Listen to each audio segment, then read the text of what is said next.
Assalamualaikum warahmatullahi wabarakatuh. Perkenalkan, nama saya Karisma Putri dengan NIM 2130401073 dari Prodi Perbankan Syariah 4B. Pada video kali ini saya dengan mata kuliah perpajakan dari kelompok 9 dengan pembahasan pajak penghasilan pasal 24 dan pasal 25 yang anggotanya Fadila Roza Andriani dan saya sendiri itu Karisma Putri. Pada kali ini saya akan menjelaskan mengenai pajak penghasilan pasal 24. Pembahasan pertama yaitu mengenai pengertian pajak penghasilan pasal 24. Pajak penghasilan pasal 24 adalah peraturan yang mengatur hak wajib pajak untuk melakukan pengurangan atau kredit atas pajak yang dibayarkan di luar negeri terhadap jumlah total PPh terutang. Pajak ini merupakan hak wajib untuk mengurangi besarnya pajak yang terutang atau seluruh penghasilan di Indonesia. Dengan adanya kredit pajak luar negeri PPh pasal 24, maka wajib pajak yang memiliki kegiatan usaha di luar negeri dapat meringankan atau menghindarkan dari penarikan pajak ganda. Jadi maksud dari PPh pasal 24 adalah aturan untuk mengurangi jumlah pajak yang terutang di Indonesia dengan pajak di luar negeri. Pembahasan yang kedua yaitu mengenai Undang-Undang Pajak Penghasilan pasal 24 ayat 1 dan 2. Pada PPh pasal 24 ayat 1, pajak yang dibayar atau terutang di luar negeri atas penghasilan dari luar negeri yang diterima atau diperoleh wajib pajak dalam negeri boleh dikreditkan terhadap pajak yang terutang berdasarkan undang-undang ini dalam tahun pajak yang sama. Kedua, PPh pasal 24 ayat 2, besarnya pajak sebagaimana dimaksud pada ayat 1 adalah sebesar pajak penghasilan yang dibayar atau terutang di luar negeri tetapi tidak boleh melebihi perhitungan pajak yang terutang berdasarkan undang-undang ini. Pembahasan ketiga mengenai permohonan jumlah penghasilan PPh pasal 24.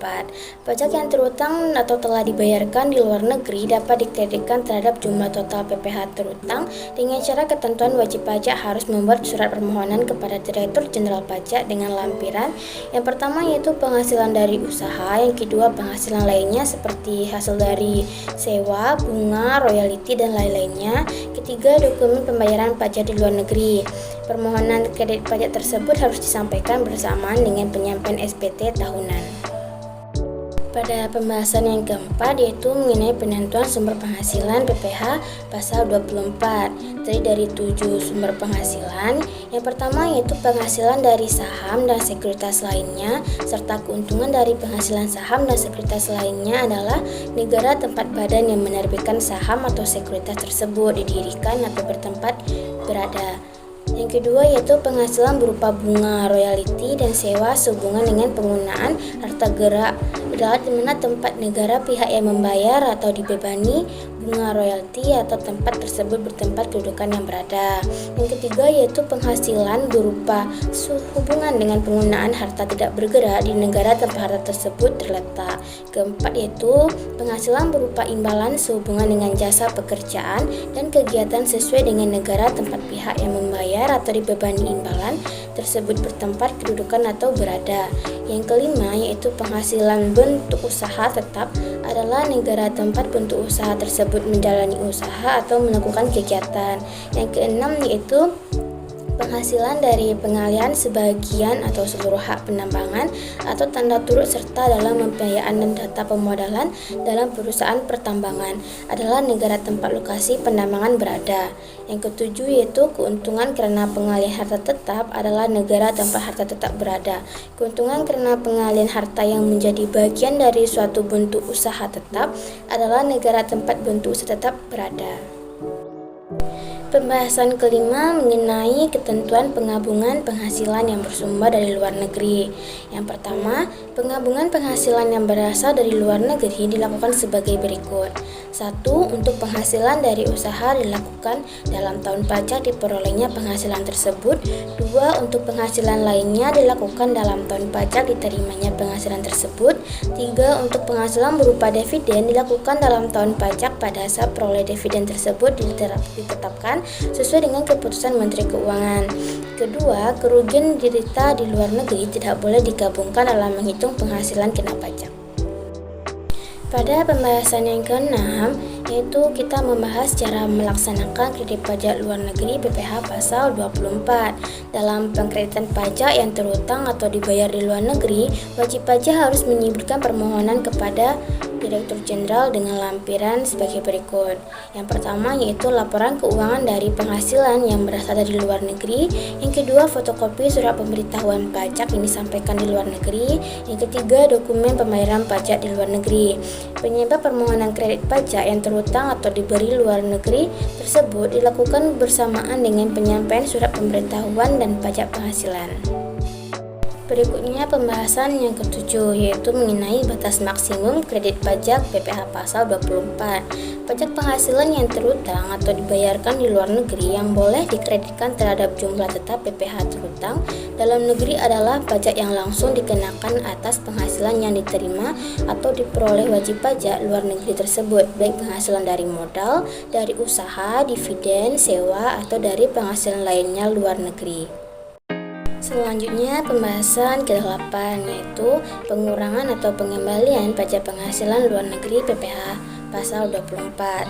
Jika terjadi pengurangan atau pengembalian pajak penghasilan yang dibayar di luar negeri sehingga dapat menurunkan jumlah pajak yang dapat dikreditkan di Indonesia dari semula, maka selisihnya ditambahkan pada PPh yang terhutang atas seluruh penghasilan wajib pajak dalam negeri pada tahun terjadinya pengurangan atau pengembalian tersebut. Pembahasan yang terakhir mengenai perhitungan pajak luar negeri PPh pasal 24, yaitu pajak penghasilan dikenakan atas penghasilan kena pajak yang dihitung berdasarkan seluruh penghasilan yang diterima dan diperoleh oleh wajib pajak, baik penghasilan tersebut berasal dari dalam negeri maupun dari luar negeri dalam menghitung pajak penghasilan. Maka seluruh penghasilan tersebut digabungkan dalam tahun pajak diperoleh atau diterimanya penghasilan, atau dalam tahun pajak sesuai dengan keputusan Menteri Keuangan untuk penghasilan berupa dividen sebagaimana dimaksud pada pasal 18 ayat 2 Undang-Undang Pajak Penghasilan. Yaitu selanjutnya dalam menghitung penghasilan kena pajak, kerugian yang diderita oleh wajib pajak di luar negeri tidak dapat dikompensasikan dengan penghasilan yang diterima atau diperoleh dari Indonesia. Selanjutnya saya akan memberikan penjelasan mengenai ilustrasi penghitungan PPh pasal 24. Yaitu PT Kahyangan merupakan perusahaan yang berkedudukan di Indonesia. Di tahun 2019, PT Kahyangan mendapatkan penghasilan neto dalam tahun 2019 sebagai berikut. Yang pertama, di dalam negeri PT Kahyangan menderita kerugian senilai 300 juta rupiah. Kedua, di Belanda memperoleh penghasilan berupa laba usaha sebesar 900 juta rupiah. Bila tarif pajak penghasilan badan yang berlaku di Belanda adalah 30%, hitunglah PPh pasal 24 atau kredit pajak luar negeri dari PT Kahyangan pada tahun 2019. Cara yang pertama, kita harus menghitung total penghasilan kena pajak. Penghasilan kena pajak dapat dicari dengan penghasilan dalam negeri ditambah penghasilan luar negeri. Karena PT Kahyangan mengalami kerugian di dalam negeri, maka penghasilan di luar negeri dikurang dengan penghasilan dalam negeri, maka akan mendapatkan hasil sebesar 600 juta rupiah. Yang kedua yaitu menghitung total PPh terhutang. PPh terhutang pada PPh pasal 24 yaitu dengan tarif 25%. Maka dicari 25% dikali sebesar 600 juta rupiah akan mendapatkan hasil yaitu sebesar 150 juta rupiah. Ketiga yaitu menghitung PPh maksimum yang dapat dikreditkan, yaitu dapat dicari dengan dalam kurung penghasilan luar negeri dibagi total penghasilan dikali total PPh terhutang. Penghasilan dari luar negeri itu sebesar 900 juta rupiah dibagi dengan 600 juta rupiah dan dikali dengan 150 juta rupiah akan mendapatkan hasil sebesar 225 juta rupiah. Menghitung PPh yang terhutang atau dipotong di Belanda, PPh yang dipotong di Belanda karena di Belanda tarif pajak penghasilan badan yang berlaku 30%, maka 30% dikali dengan 900 juta rupiah, maka akan mendapatkan hasil sebesar 270 juta rupiah. Dari perhitungan di atas diketahui bahwa PPh maksimum yang dapat dikreditkan sebesar 225 juta rupiah. Akan tetapi banyak penghasilan yang terhutang atau dipotong di Belanda adalah sebesar 270 juta rupiah. Dengan demikian, jumlah yang dapat dikreditkan adalah sebesar Rp225 juta. Jumlah ini dipilih dari jumlah terendah di antara jumlah PPh maksimum yang boleh dikreditkan dan jumlah PPh yang terutang yang dibayar di Belanda.